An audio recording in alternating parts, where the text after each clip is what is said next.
আজ শনিবার ২৬শে আষাঢ় ২০২৬ সালের ১১ই জুলাই, কন্যা রাশি, কন্যা লগ্ন, ভাগ ও সাইনের জাতক জাতিকাদের আজকের দিনটি কিন্তু এক কথায় বেশ কাটতে চলেছে।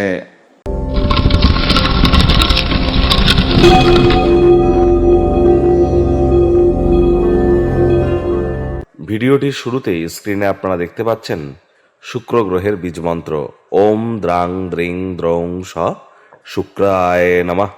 এটি সকাল, দুপুর, সন্ধ্যা ৩ বেলা মিলিয়ে আপনারা ১০৮ বার জপ করুন। এটি শুক্র গ্রহের মজবুতিতে আপনাদেরকে সহযোগিতা করবে। আজ দেবী মহালক্ষ্মীর নাম জপ ধ্যান আরাধনা করতেও যেন ভুলবেন না। আর্থিক সমৃদ্ধির জন্য আপনি পুরুষ হন বা মহিলা, ইট ডাজন্ট ম্যাটার, অবশ্যই মহিলাদের গায়ে যেন হাত তুলবেন না, তাহলে লক্ষ্মী তত্ত্বে আঘাত লাগে এবং আর্থিক ক্ষয়ক্ষতি কিন্তু অবধারিতভাবে হয়ে থাকে। আজ আপনারা সাদা রঙের বা হলুদ রঙের বস্ত্র সামগ্রীর প্রয়োগ বেশি করে করুন। স্নানের জলে হাফ কাপ কাঁচা দুধ অথবা ১ চিপি গোলাপ জল অথবা ৩-৪ ফোঁটা আতর বা ইত্তার দিয়ে কিন্তু স্নান করতে পারেন। বেডরুমে বেডশিট, আপনার কার্টেন, বেডরুমের কালার, এখানে কচি কলা পাতা, আকাশি নীল এবং সাদা রঙের প্রয়োগ যত বেশি করবেন, আপনার সাংসারিক জীবন এবং আপনার আর্থিক জীবনে সমৃদ্ধি আসবে। ভাগ্য মিটার আজ আপনাদের বলছে 8 আউট অফ 10 ভাগ্য আপনাদের অনুকূলেই থাকবে। পরিবার এবং কর্মজাগতিক ক্ষেত্রে আপনাদেরকে একটু সাবধানতা অবলম্বন করেই চলতে হবে। কায়িক পরিশ্রম হলেও শরীর মনে সতেজতা এবং তরতাজাই আপনারা অনুভব করবেন। দীর্ঘদিনের পুরনো রোগশোক, অসুস্থতা থেকে আজ মুক্তি প্রাপ্তি করবার দিন, পরিত্রাণ প্রাপ্তি করবার দিন।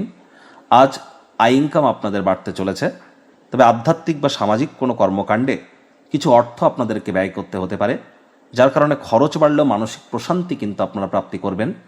চাকরিজীবীদের অফিসে কম কথা বলে কাজ বেশি করতে হবে, মনের থেকে মস্তিষ্ককে বেশি দাম দিতে হবে। কোনো প্রকার অফিস পলিটিক্স বা গসিপিংয়ের অংশ যেন হবেন না। বসের কিন্তু কুনজরে আপনারা তাহলে পড়ে যেতে পারেন। রাজনীতিবিদ যারা আছেন, জনসংযোগ বৃদ্ধি করুন। হার্ডওয়ার্ক, কঠোর কায়িক পরিশ্রমের কোনো বিকল্পই কিন্তু নেই। অবসরকালীন সময়ে আপনারা যোগ ব্যায়াম, ধ্যান, প্রাণায়ামের সাহায্য নিন অথবা জিমিং সেন্টারে যান, শারীরিক কসরত করুন, শরীরের ঘাম ঝরান, হাই এনার্জিকে চ্যানেলাইজ করতে পারবেন। আজ অবশ্যই পরিস্থিতি এবং আপনার পরামর্শ এই উভয় ক্ষেত্রেই কিন্তু অতিরিক্ত প্রতিক্রিয়া না দেখানোই কিন্তু আপনাদের ক্ষেত্রে বেটার হবে।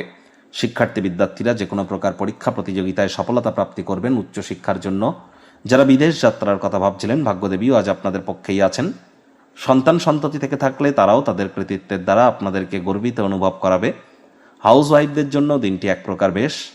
প্রেমিক প্রেমিকা, স্বামী স্ত্রী দিনটিকে যতটা সম্ভব রোম্যান্টিক করে তোলা যায় সেই প্রচেষ্টাই তো আপনাদের জারি রাখা উচিত। অবিবাহিতদের বিবাহের যোগ পরিলক্ষিত হচ্ছে। যারা প্রেমে পড়েননি তাদের জীবনে স্বপ্নের নারী বা পুরুষের আগমন আজ কিন্তু হতেই পারে। একটু প্রচেষ্টা আপনাদেরকেও করতে হবে। শত্রুপক্ষ, বিরোধী পক্ষ আজ খুব একটি শক্তিশালী থাকছে না। পরিবার, পরিজন, নিকটে স্থানীয় ব্যক্তিবর্গ, বন্ধু স্বজন কারোর উপরেই জোর করে নিজের মতামতকে যেন জাহির করতে যাবেন না। আজ আপনি যাই করুন না কেন পিতামাতাকে সন্তুষ্ট করা কিন্তু অত্যন্ত কঠিন নয়। তাই আপনার অবজারভেশন পাওয়ারকে আরও বৃদ্ধি করুন। তাদেরকে কিভাবে খুশি করতে পারেন সেই প্রচেষ্টা কিন্তু আপনাদের জারি রাখা উচিত।